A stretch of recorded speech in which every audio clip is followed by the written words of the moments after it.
ಸೂರಜ್ ಹೆಗ್ಡೆ ಅವರ ಅಕಾಲಿಕ ನಿಧನದಿಂದ ವೈಯಕ್ತಿಕವಾಗಿ ಹಾಗೂ ನಮ್ಮ ಕುಟುಂಬಕ್ಕೆ ತುಂಬಲಾರದಂಥ ನಷ್ಟ. ಅವರು ಮತ್ತೆ ಅವರ ತಮ್ಮ ನಾವೆಲ್ಲರೂ ಕೂಡ ಒಟ್ಟಿಗೆ ಸ್ಕೂಲಿಂದ ಬಂದರು. ಬಹುಶಃ ನಾನು 8-9 ವರ್ಷದಿಂದ ನನಗೆ ಯಾವಾಗ 8-9 ವರ್ಷ ಆಗಿತ್ತು ಅವಾಗಿಂದ ನೋಡ್ತಾ ಇರೋದು. ಅವರಷ್ಟು ಸ್ನೇಹಜೀವಿ ಮತ್ತೆ ತಾಳ್ಮೆ ಇರುವಂತ ವ್ಯಕ್ತಿ ಬಹುಶಃ ನಾನು ಎಂದು ನೋಡಿಲ್ಲ. ಎಲ್ಲರಿಗೂ ಒಳ್ಳೇದು ಬಯಸೋರು, ಯಾರ ಬಗ್ಗೆನೂ ಕೂಡ ಅಸೂಯೆ ಮಾತಾಗಲಿ ಅಥವಾ ಹೊಟ್ಟೆ ಕಿಚ್ಚಿನ ಮಾತಾಗಲಿ ಯಾವತ್ತೂ ಕೂಡ ಮಾತನಾಡೋದಿಲ್ಲ. ಎಲ್ಲರಿಗೂ ಒಳ್ಳೇದನ್ನೇ ಬಯಸಿದಂಥವ್ರು. He was like an elder brother to me. ಇವತ್ತು ಅವರು ಇಲ್ಲ ಅಂದರೆ ನಿಜವಾಗ್ಲೂ ನಮ್ಮ ಕುಟುಂಬದಲ್ಲಿ ಯಾರಿಗೂ ನಂಬಕ್ಕಾಗ್ತಾ ಇಲ್ಲ. ಈಗಲೂ ಕೂಡ ಖರ್ಗೆ ಸಾಹೇಬ್ರು ನನಗೆ ಫೋನ್ ಮಾಡಿ ಯಾಕಿನ್ನ ಹೋಗ್ತಾ ಇಲ್ಲ ಅಂತ ಕೇಳ್ತಾ ಇದ್ರು. ನಮ್ಮ ತಾಯಿಯವ್ರಿಗೆ ಕೂಡ ಇವತ್ತು ಕರ್ಕೊಂಡು ಹೋಗ್ತಾ ಇದ್ದೀನಿ. So it's a great loss, it's a personal tragedy for the entire family. ಆಮೇಲೆ ಪಕ್ಷ ನಿಷ್ಠೆ ಅವರಿಂದ ನಮ್ಮ ಯುವಕರು ಕಲಿಬೇಕು. ತಮಿಳ್ನಾಡಿಗೆ ಹಾಕಿದ್ರೆ ತಮಿಳ್ನಾಡಿಗೆ ಹೋಗೋರು, ಮಹಾರಾಷ್ಟ್ರಕ್ಕೆ ಹಾಕಿದ್ರೆ ಮಹಾರಾಷ್ಟ್ರಕ್ಕೆ ಹೋಗೋರು, ಅಸ್ಸಾಮಿಗೆ ಹೋಗೋರು, ಇಲ್ಲಿ ಯಾವುದೇ ಗ್ರಾಮ ಪಂಚಾಯತ್ ಚುನಾವಣೆಯಲ್ಲಿ ಕೂಡ ಅವ್ರ ಸಹಕಾರ ಬೇಕಾಗಿದ್ರೆ ಅಲ್ಲೂ ಕೂಡ ಕೆಲಸ ಮಾಡೋರು. ಪಕ್ಷಕ್ಕೆ ಒಂದು ದೊಡ್ಡ ಆಸ್ತಿ ಆಗಿದ್ರು.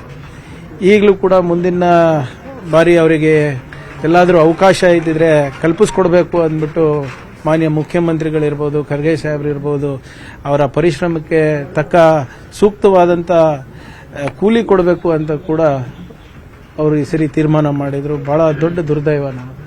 ಬಹಳ ಸರಳ ಜೀವಿ ಇದೆ, ಸ್ಥಾನಮಾನದ ಅಪೇಕ್ಷೆ ಇರಲಿಲ್ಲ. ಅವ್ರು ಯಾವತ್ತೂ ತೋರಿಸ್ಕೊಂಡಿಲ್ಲ. ದೇವರಾಜ ಅರಸ್ ಅವ್ರ ಮೊಮ್ಮಗ ಇದರಂತಾನೆ ನಿಮ್ಗೆ ಯಾರಿಗೂ ಗೊತ್ತಿರಲಿಲ್ಲ. ಬಹುಶಃ ಮಾಧ್ಯಮದವರಿಗೆ ಇವತ್ತು ಗೊತ್ತಾಗಿರ್ಬೋದು ಬಹಳಷ್ಟು ಜನರಿಗೆ. ಎಲ್ಲೂ ಕೂಡ ಅಹಂಕಾರ, ಅಹಮ್ಮು, ದಿಮಾಕ್ ಎಲ್ಲೂ ಕೂಡ ಇರಲಿಲ್ಲ. ಇವತ್ತು ಇನ್ನೂ ಕೂಡ ದೇವರಾಜ ಅರಸ್ ಅವರ ಹೆಸರು ಮೇಲೆ ನಾವೆಲ್ಲ ಓಟ್ ತಗೋತೀವಿ. ಆದರೆ ಆ ವ್ಯಕ್ತಿ ಯಾವತ್ತೂ ಕೂಡ ಅವರ ಹೆಸರಿಗೆ ಕಪ್ ಚುಕ್ಕೆ ಬರೋಂಗೆ ಮಾಡಿಲ್ಲ. ಭಾಳ ಈಸ್ ರಿಯಲಿ ನಾನು ಹೇಳ್ದಂಗೆ I have never seen a man who is more patient than him. ಎಲ್ಲರಿಗೂ ಒಳ್ಳೇದು ಬಯಸೋರು, ಅಸೂಯೆ ಅನ್ನೋದಿಲ್ಲ ಮನುಷ್ಯನಲ್ಲಿ. ದೇವೇಗೌಡರು ರಾಜ್ಯಸಭಾ ಟಿಕೆಟ್ ಅನ್ನ ನಿರಾಕರಿಸಿದ್ರು ಬಿಜೆಪಿ. ಅದು ನೋಡಿ, ಇಟ್ಸ್ ದೇರ್ ಪಾರ್ಟಿ ಪಾಲಿಸಿ ಅಲ್ಲ. ಬಿಜೆಪಿ ಅವ್ರು ಯಾರಿಗೆ ಟಿಕೆಟ್ ಕೊಡ್ತಾರೆ, JDS ಅವ್ರು ಯಾರಿಗೆ ಟಿಕೆಟ್ ಕೊಡ್ತಾರೆ, ಅದು ನಮಗೇನು ಸಂಬಂಧ. ಆದರೆ ಒಂದು ಮಾತ್ರ ಅರ್ಥ ಆಗ್ಬೋದು, ಬಿಜೆಪಿ JDS ಅವರ ಮೈತ್ರಿ ಸ್ಟ್ರಾಂಗ್ ವಿಕೆಟ್ ಮೇಲೆ ಇಲ್ಲ. Sir, there is a crucial meeting of India Alliance in Delhi, but your old partner Aam Aadmi Party and DMK are not participating in it. CPIM also has some election campaigning. Whatever it is, when it comes to fighting communal forces and the current dispensation on certain constitutional matters, we are all one. Whether it is AAP, whether it is DMK, whether it is Congress, whether it is TMC. You have seen what has happened in Bihar, West Bengal. You have seen what has happened in Tamil Nadu.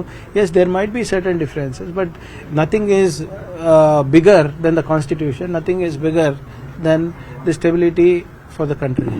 JDS-BJP ಮೈತ್ರಿ day by day weak ಆಗ್ತಿದೆ ಅಂತಾನೆ ಅನ್ಸಲ್ವಾ sir? ನೋಡಿ, ಅವ್ರು weak ಆಗ್ತಾರೋ strong ಆಗ್ತಾರೋ ಗೊತ್ತಿಲ್ಲ. ಇವರೇ ನಾವು ಒಳ್ಳೆ ಆಡಳಿತ ಕೊಟ್ಟು ಜನರ ಮನ್ಸು ಗೆಲ್ಬೇಕಂತ ನಮ್ದಿದೆ ಅಷ್ಟೇ. ಅವ್ರ ಮೈತ್ರಿ ತಗೊಂಡು ನಮ್ಗೇನ್ ಮಾಡೋದಿದೆ? ನಾವು ನಮ್ಮ ಶಕ್ತಿ ಮೇಲೆ ಗೆಲ್ಬೇಕು ಹೊರತು ಅವರ ವೀಕ್ನೆಸ್ ಮೇಲೆ ಅಲ್ಲ.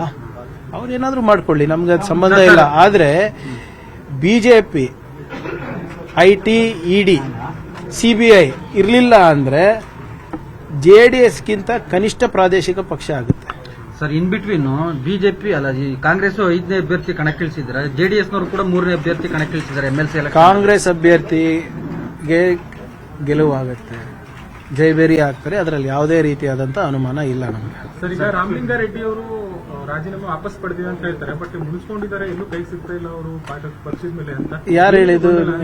ನಿಮ್ ಕೈ ಸಿಗ್ತಾ ಇಲ್ಲ ಅಂದ್ರೆ ಅವ್ರು ಮುನ್ಸ್ಕೊಂಡಿದ್ದಾರೆ ಅಂತ ಅರ್ಥನಾ? ಸ್ವಲ್ಪ ಮುನ್ಸ್ಕೊಂಡಿದ್ದಾರೆ ಅವರು. ಯಾರು ಎಲ್ಲಿ ಹೇಳಿದ್ದಾರೆ ಹೇಳಿ? ಈಗ ಮಾಧ್ಯಮ ಸ್ನೇಹಿತರ ಕೈಗೆ ಸಿಗ್ತಾ ಇಲ್ಲ ಅಂದ ತಕ್ಷಣ ಮುನ್ಸಿ ಅಂದ್ರೆ ಹೆಂಗ್ ಹೇಳಕ್ಕಾಗ್ತದೆ? ನಮ್ ಕೈಗೆ ಸಿಕ್ಕಿದ್ದಾರೆ, ಮುಖ್ಯಮಂತ್ರಿಗಳ ಕೈಗೆ ಸಿಕ್ಕಿದ್ದಾರೆ, ಅವರ ದಿನಚರಿಗಳಂತ ನಡ್ಸ್ಕೊಂಡು ಹೋಗ್ತಾ ಇದ್ದಾರೆ. ರಾಮಲಿಂಗ ಅದೇ ಖಾತೆ ಮುಂದುವರಿಯುತ್ತಾರೆ, ಯಥಾಸ್ಥಿತಿ ಮುಂದುವರಿಯುತ್ತಾರೆ. ವರಿಷ್ಠರು ತೀರ್ಮಾನ ಮಾಡಿದ್ದಾರೆ, ಅವರು ಸ್ಟೇಟ್ಮೆಂಟ್ ಕೊಟ್ಟಿದ್ದಾರೆ, ಮುಖ್ಯಮಂತ್ರಿಗಳು ಸ್ಟೇಟ್ಮೆಂಟ್ ಕೊಟ್ಟಿದ್ದಾರೆ. ಮತ್ತೆ ಅವರಿಬ್ಬರು ಸ್ಟೇಟ್ಮೆಂಟ್ ಕೊಟ್ಟ ಮೇಲೆ ನಾವೆಲ್ಲ ಮಾತಾಡೋದು ಅಪ್ರಸ್ತುತ ಅಲ್ವಾ?